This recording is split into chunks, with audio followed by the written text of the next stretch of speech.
So Susan, which she's not here, I found out she's not feeling well, she asked me to speak on perennial shrubs and woody ornamentals. So as we get started, I want the teacher comes out and I want to make sure we are on the same page and define everything for you. So today we're talking about perennial shrubs and woody ornamentals. And oh, that's a really big topic. So to break it down just a little bit, and I have a few notes here because I have a tendency to chase rabbits. So I just want to make sure I don't chase any rabbits because we're not rabbit hunting today. But an ornamental is any plant that you plant for the sheer beauty of it. Vegetables, fruit trees, they are beautiful in their own right, but they're also working plants. They are not considered as ornamentals. So an ornamental is something that is planted for beauty. And a herbaceous plant is one that it comes out, it comes up, but it dies in the winter. It goes all the way down to the ground. And that's a herbaceous. A woody plant is one that stays above ground. It doesn't die back, and so that's one that has those little woody branches and twigs and trunks and things like that. Now, annuals, you know what an annual is? It's just gorgeous. It blooms from the time you put it to the ground until it dies. It is an ornamental, it is herbaceous, and an annual means it has a life cycle that is just 1 year. It's from seed to producing seed is just 1 year. A biennial is the same thing. It's an ornamental. It is herbaceous, but it usually takes 2 seasons for it to complete its life cycle. So the first year it comes from seed, goes into a plant, and then it dies back because it's herbaceous, but it comes back, and then the next year it blooms and has a seed. Now a perennial, it's an ornamental, it's herbaceous, and they don't talk, when they define perennials, they don't talk about the lifespan like they do annuals and biennials. They talk about that they do come up the first year, they flower, and then they die back, and it sometimes takes 2 to 3, sometimes 5 years before they start making seed, which is interesting because I didn't know that. I thought that they just started right off the bat, because usually when we get plants from the nursery, they're already a couple of years old. They've been working with them, so that's why they flower right away. Now, a shrub and a tree are in the same category. They are ornamental usually, and in this case we're talking about ornamentals. And then they're also perennials because they come back year after year, but they're woody. So they have those stems and branches. The difference between a shrub and a tree is the height of them and the size of the limbs or branches. A shrub is always considered 13 feet or lower, and a tree is always higher than that. And a shrub, the branches or the stems never get over 3 inches in diameter. So you have things that always break the rules, like think about a crepe myrtle. Sometimes it breaks the rules and it gets a little bit bigger if it, as a shrub as it gets older, but that's the difference. So your woody ornamentals, that's really talking about shrubs and trees. So I think that I've covered, the next thing I have is, why would you add this in a garden? Well, when you plant annuals, they're beautiful, they have all that color, and it's just beautiful in the summer. But remember, annuals don't get very big because, for one, they only have a year to grow to complete their life cycle. So your whole flower bed would be just maybe 3 feet and lower. So if you plant your perennials and your shrubs, you're going to have a different kind of bed. You're going to have height, you're going to have background, you're going to have a lot of interest as you're looking through things. It's going to be a good thing. And you can see there, this one, it's not all one height, not one all color, and it just really adds a lot of interest to your garden. So today I'm going to try to stay on track, so I have some objectives that we're going to talk about. We're going to learn how to plan before we plant, when to plant. There's always a good time and an optimal time. It's always fun to plant, we know that, but there's optimal times to plant. And then also how we're going to select our plant, how we're going to put it in the ground, because there's better ways than others to do that. And then we'll go over a few care instructions or some tips that I found out for new plants and established plants. And then, ladies, there's always a problem with plant. It's not, and this is my very good friend has taught me on a different topic, but it's not when something will go wrong, it is definitely going to go wrong. So there's a good way to investigate what's going wrong, and I'll tell you how to do that. So the very first thing is you're going to have a plan before you plant. Now, I just moved to a new property, so I had a clean slate for most everything, and we added new flower beds. So it was easier for me to plan before I planted. But if you already have an established bed but you want to add something to it, it's still not a bad idea to plan before you go buy plants. Now, we as gardeners, we like to go to the garden store and buy whatever looks good, and that's not a bad idea, but if you have unlimited money, unlimited time, and unlimited energy to put it all in and take it back out if it doesn't work, then I say go ahead and do it. But if you are, we're restricted and for one, it's mainly time. We don't have time to dig and redig things. It's good to have a plan before you plant. So the first thing is you're going to consider your site. Now this is where I go to my notes to make sure I don't leave out any fun stuff. When you consider your site characteristics, one of the things you need to do is you've got soil. That's the place where you start, and you would probably do, well, we recommend you do a soil test because every plant is different and they have their likes and dislikes just like people. So most of your perennials like a pH of 5.5 to 6.5. But you won't know that unless you take a soil test. So there's actually a great way. The Knox County Master Gardeners, they have a YouTube video on how to take a soil test if you haven't already done it. But that's a topic, another huge topic, and we won't cover that today. But a soil test because you need to know what you're working with. The next thing is when you know your yard, but you might need to study it a little bit more. Sometimes it's dry, and sometimes it's wet. And so some plants the preference is some like a really, all perennials like things that are well-drained soil. But you'll have to know your soil before you plant something because you want to set it up for the best circumstances. So there's a percolation test that you can do, and that's where you can, there's more explanation to it, but it's where you find out how fast the water drains in your soil, and you actually set up a scientific experiment, and you can do that. But that'll tell you if you've got soil that is well drained. Things like lavender, they do not like their feet wet, so you would want to make sure that it's not planted anywhere where it's going to retain moisture. But there's other plants that really like the moisture and they thrive on it, so you want to take a look at that. Now, another really big thing is sunlight. There's a difference in the sunlight in your area, and I didn't realize this until I became a master gardener. So I'm just admitting I don't know everything, I'm human, but if you have 6 or more hours of direct sunlight, and a lot of this is going to be in your handout, so, but if you have 6 hours or more, it's sun, it's full sun. Partial shade, partial sun is 4 to 6 hours of direct sunlight, and then if it's shady, it's 4 hours or less. So as you start working with your diagram of your house or your sketch, you're going to try to figure out what gets light, and also if you'll take into consideration some plants, they can do well in the sun, but you can see they kind of get peaked by the end of the day. You might put those in the morning sun because morning sun is a lot less than afternoon sun. Afternoon sun is the most intense. So your plants, if they're just on the line of being, shade to full sun, you might want to put them in afternoon sun. And then the other thing is, consider what you're planting your plants for. Are you planting them for color? Are you planting for a backdrop? Are they going to help just with the flow of your garden? So these are all things to think about when you're adding new plants to your garden or you're planting your new garden. And the other thing is when you're planting plants, and this is one of the things that we had to think about when we were putting our new flower beds in, is what is our goal for our plants? Like ecological, we had a part where we had to keep from erosion, so you might want to have plants for, you might have a bank that needs to have some plants to keep the soil on it. And then also, are you trying to feed your birds or your hummingbirds and things like that? So you would want to take all this into consideration when you're doing your plants, planting your plants. The other thing to keep in mind is Knoxville, we have a hardiness growing zone, and we're zone 7B. And there are some things that can grow in our zone that are not quite for 7B, but you have to be a lot more careful with those things.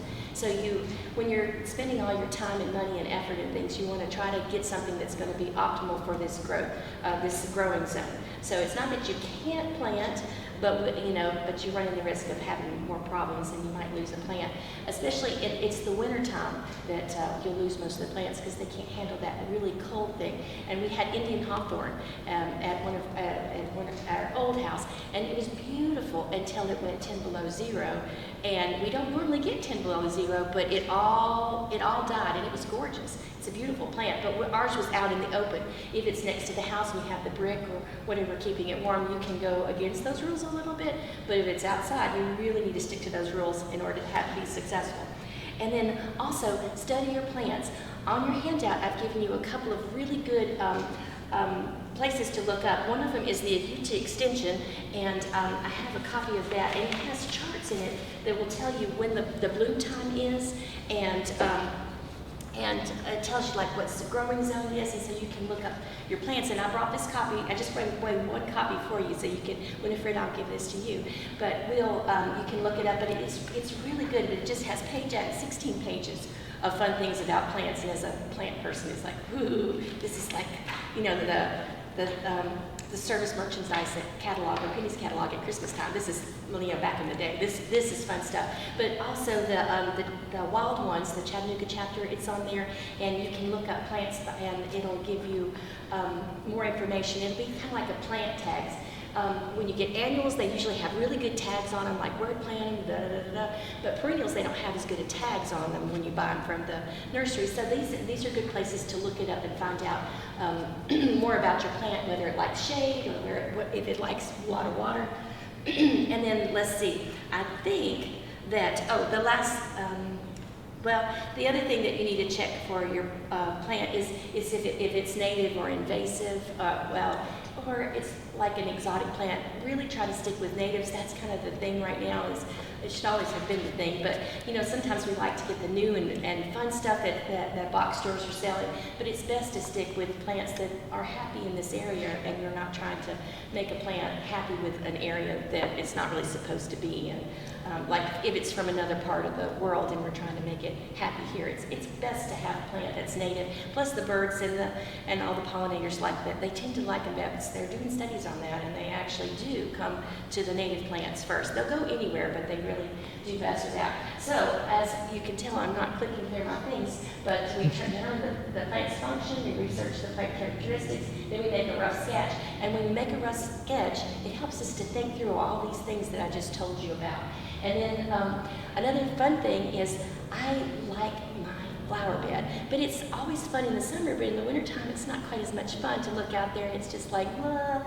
So if you plant for more than one season, and I'm not just talking about spring, summer, and fall, if you also take into account what's it going to look like over the winter, then that's just one more thing for y'all to put into your plants. Now, one of the things that when you're planting, and you always remember when you're doing this research on the plants, you check to see how big your plant's going to be at mature. So it's fun to have your bed look full, but when you're first planting it, it's going to look really sparse. So if you look at this plant, and I know that it's a little blurry from where y'all are, but this is a rhododendron right here.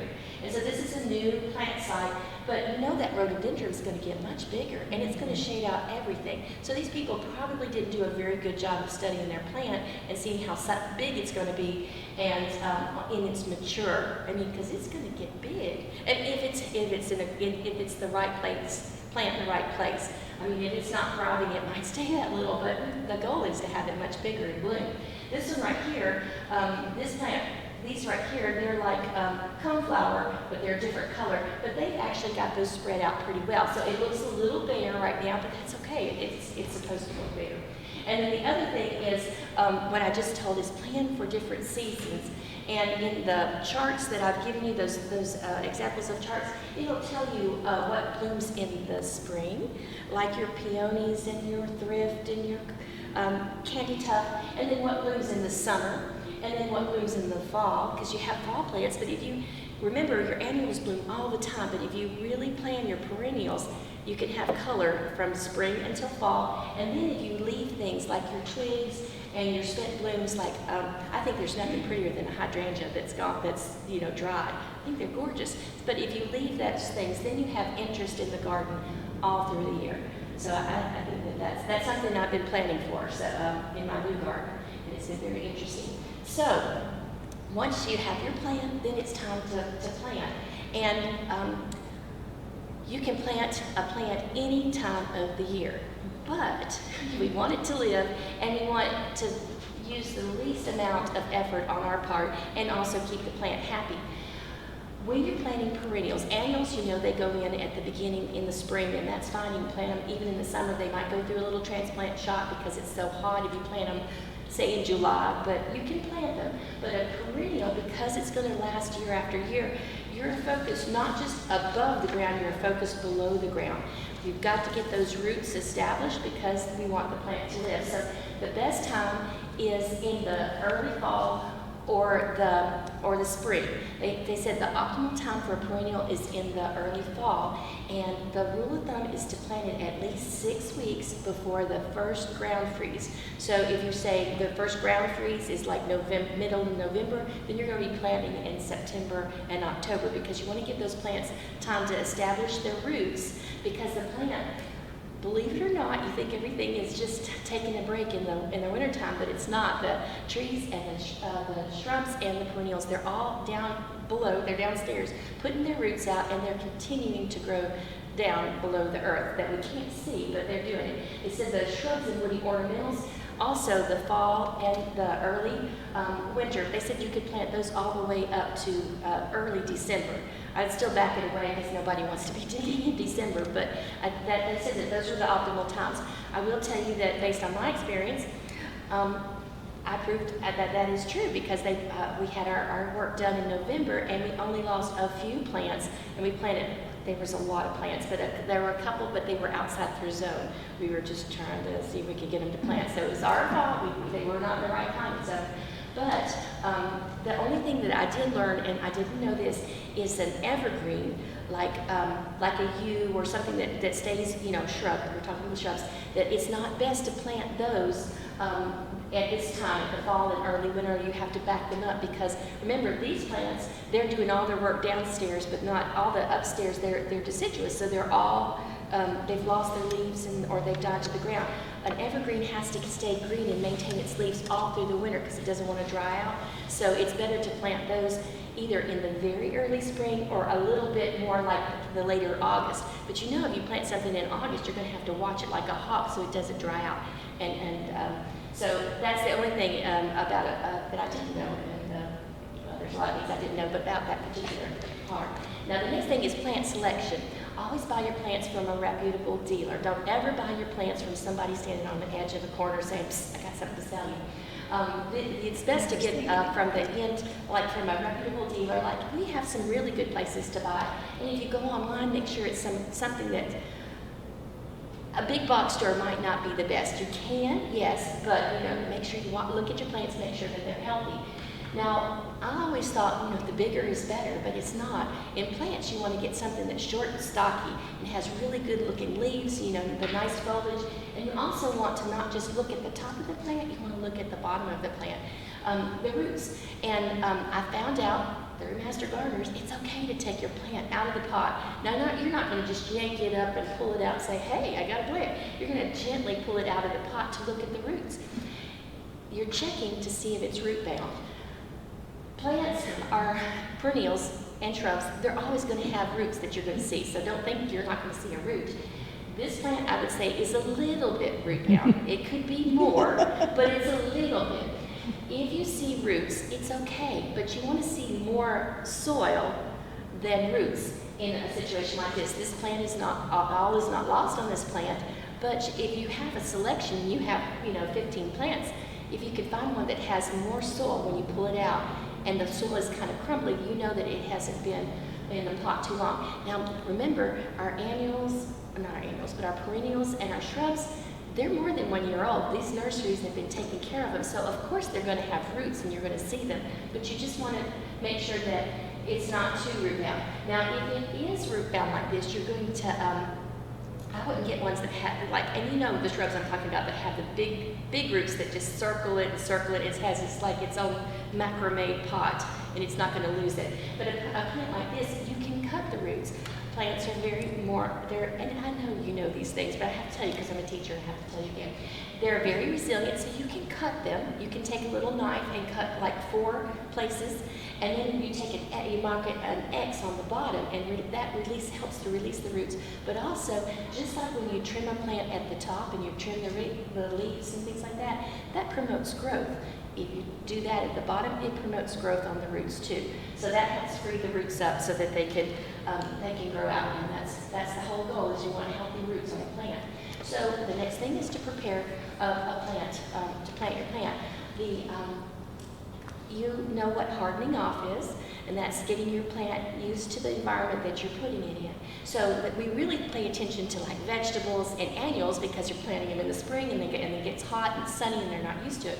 But the same thing goes with perennials. You have to make sure that whatever environment you're putting them in, that they're used to it. So if they're coming from inside of a store or something like that, or they're coming mail order, you just want to acclimate them into the environment that they're going in. So if they're going in a sunny spot, you're just going to take them out. It's kind of like babysitting. You're going to take them out for a couple of days, an hour here, and 2 hours the next day, and 3 hours. And then you're really going to feel like you're babysitting your plants. But y'all are just making a bond there. So that's not a bad thing. And then how to plant is another thing that I learned that, preparing the plant site. When you prepare plant site, you've already taken the soil test, so you'll know a little bit what you need to add.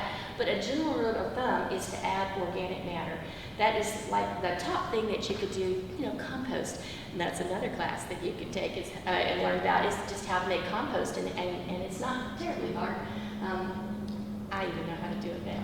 But the next thing is how to plant. So when you think about a tree, planting a tree, now we're not talking about trees, but for this example, a tree has a taproot and it goes straight down. So you're going to dig a hole that is wide and deep because the root's going to go down.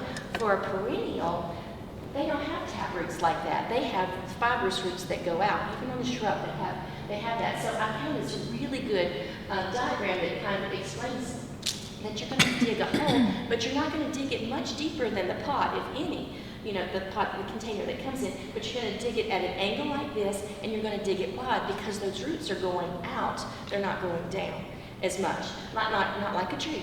So this I thought was very, very interesting. And then also when you do your research on your plant, you'll know if it's a water-loving plant or it likes to be dry. Most plants, the general rule of thumb is to plant the crown even with your soil. But some plants, if they really like the water, and they get dried out, you can plant them just an itty bit below the soil, the line, their crown a little bit lower. And if it's something like, I go back to lavender. Lavender cannot stand to have its feet wet, so you can plant it just a tiny bit, like maybe 1/4 of an inch or an inch higher than the soil. And also take into account, you're going to be adding mulch to all of this. So, and also on shrubs, they're about the same, but I did hear, one of the things that I read is it's better to err on planting a shrub just a teeny tiny bit high because you're going to be adding mulch. You never want it to be in a bowl, even a tree. You don't want it to be in a bowl. You want it to be at least even with the soil, the ground around it, or just a tiny bit higher because you're going to add the mulch. Okay, so the next thing is how to care for your new plants. So there's a lot of things that go into doing a new plant, and one of them is to water it. Even if you plant it in the fall, like the optimal time, fall is wet, it's cold sometimes it's not, but the water is not always consistent. Like in February, March, April, it can start really consistent, but in the fall, sometimes we have really dry falls, sometimes we have really wet falls, but that would be one of the things that you have to note is the plant needs about an inch of water a week, and it doesn't need any more than that. Also, fertilizing, you can fertilize. I've read several different articles. Fertilizer that's kind of even on all three, phosphorus, nitrogen, and potassium. They said like a 20-20-20, that's what I've read. But also, we're really focusing on the roots, so it would be best to read the directions on your fertilizer. But always mulch your new plants because that helps keep them nice and warm and tucked in for the winter and helps keep the soil from drying out. And then staking. A lot of people talk about staking, but a new perennial, you probably don't need to stake, especially in the fall. If it's a tall bush, you might have to, but it would be very short term, very, very short term, because if you baby that plant too much, it's going to stay a baby and it's never going to stand up straight. So you really, it might be for the first week or so, like if you have lots of wind or something, but I really would think twice about staking things. So if somebody advises you to, maybe you better think twice about that. The other thing is pruning. On a brand new plant, a perennial, the only thing that you should do is cut off anything that is damaged while you're planting. So I wouldn't have one branch leaving, hanging like this. I would go ahead and trim that off, but hold off on pruning until the following year. Now, for your established perennials, and we all have established perennials too, they require a little bit of care too. And we're talking about perennials and shrubs, so even though I say perennials, I mean shrubs too. The first thing is water. One of the things I learned as a master gardener is you can overwater your shrubs and your perennials. I didn't know you could do that because I'm always focused on the grass. Got to keep that grass going, so I've got so everything gets watered because we have that irrigation thing. But you can actually damage your shrubs and your other plants if you overwater them. And an overwatered plant looks just like an underwater plant because they wilt. And so it's this thing right here that helps you determine whether it is too wet or too dry. Stick your finger in the ground. Or if you have a moisture meter, you can do that too. But this is tried and true. And you can find out, just don't overwater.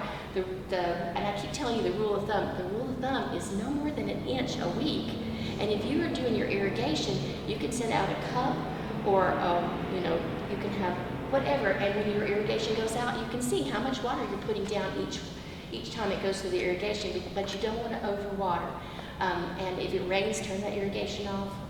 But that also helps if you're watering by hand. You just know it's not bad to underwater. It's bad to overwater. So the next thing is to fertilize. Again, read the directions on your fertilizer.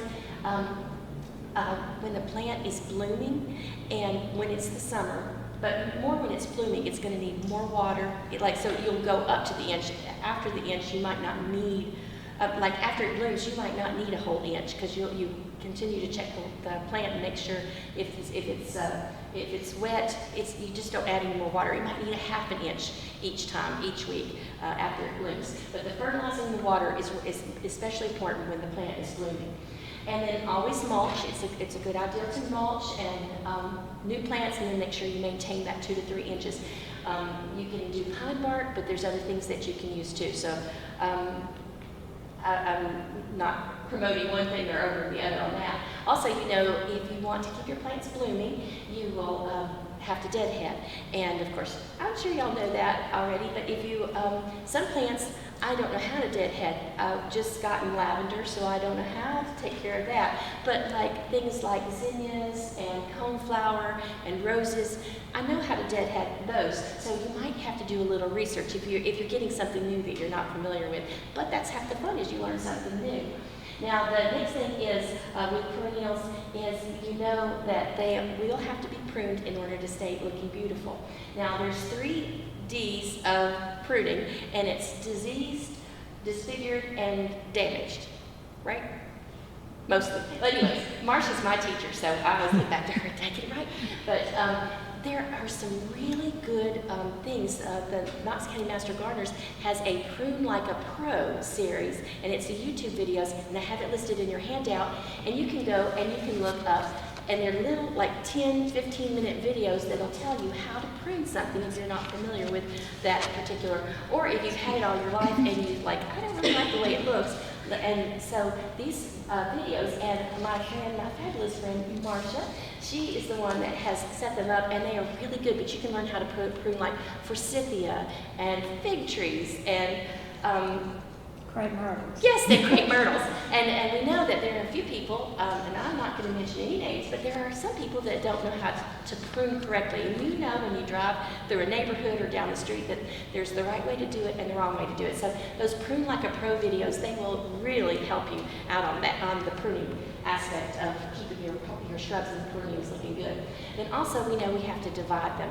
When your plants anything, if they stop blooming or stop blooming as vigorously, like 3 or 4 years down the road, it's time to divide them. So when you divide them, you're gonna make sure you wait until after they bloom or very early in the spring before you divide them. And then you follow all the rules that we talked about on planting.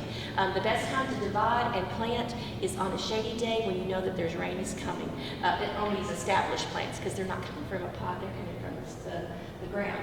And so the next thing is how to manage problems. Now, let me go back, and one more thing I want to tell you is these are, Ophelia D, what are they? The plants. This is a quiz. Hostas. See, I got it right. It took me a second. But see how they're divided out? Well, I don't know how to divide hostas. I think I probably could guess. But if you go online and you type in dividing hostas, like in your Google search, you type in dividing hostas, and then you put the letters EDU, which stands for education, you can find out research-based information that tells you how to divide hostas that will be, they're all researched, and it's gonna be the best way. It's not gonna be, you know, the latest fad on how to do it or something like that. It's gonna be really good. I've got that also in your handout so that you'll remember. But anything, if you type .edu, that means that it's coming from like an extension office or a college or university that has researched that. So it's very interesting, and that's part of the Master Gardeners is we always give you research-based information. So I really like that.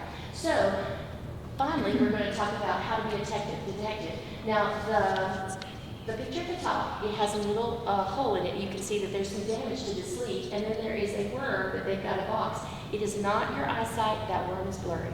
So, but I just like the picture, so I kept it in the frame board like this. But the best thing for you to do is to be a detective. Get out and look at your plant. You, of course, know that something's going on, but actually study your plant. Look up, below the leaf, look above the leaf. And just kind of study and see what could be going on. There could be many things going on. But when you start researching, like this could be an autoleucon.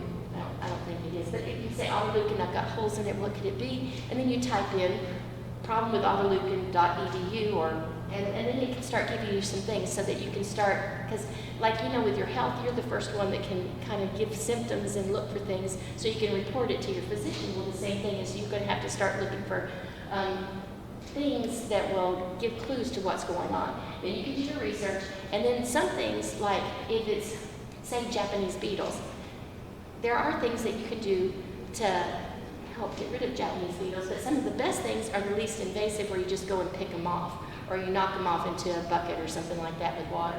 So the best thing is to try the don't pull out the big guns yet, like the poisons and the fungicides and things like that. You want to use the least invasive method first, and then whatever you do, always read the label.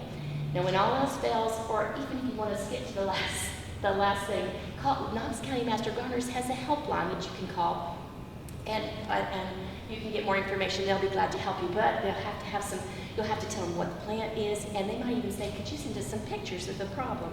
You know, and so they'll be glad to help you.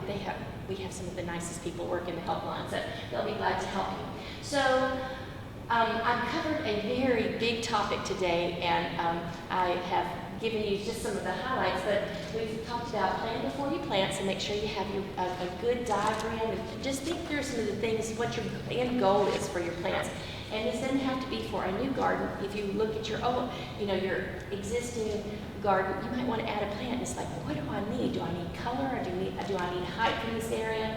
Always remember that if you plant things in drifts, like colors, it makes a bigger bang. It makes things look beautiful rather than have popcorn colors, pop, pop, pop. If you plant drifts, like one of yellow and then one of pink, and it just makes a better presentation when you have things. But that's a whole nother class on design, and that's when I grow up. That's what I want to do, is plant design. But then we also talked about how to select the best plant, and we talked about studying your plant first, but then also selecting good specimens, and then how to actually plant it. Remember, you were going to dig wide and shallow rather than deep and wide. So, and I just think and it's a lot easier to dig shallow than deep. Let's face it. The deeper we go, the more rocks and the more clay. So it's better to dig wide. And then also how to establish or care for new and established plants. Remember, the key thing is don't overwater things. Make sure you use your finger and just don't overwater. I think that's the place where I've gone, personally, I have gone off the tracks the most. And then identifying problems. If you have a problem, you can you have some tools to look it up. And then finally, if you need some more information about anything that has to do with gardeners, you can go to the Knox County Master Gardener website. We have a website. We also have a Facebook page where you can, talk to some really great people that are much more knowledgeable. And then we have a hotline, and this is all on the back of your paper, but there's a telephone number that you can call. And I think that I have covered everything. I know I talk fast and we covered a big area, but do you have any questions?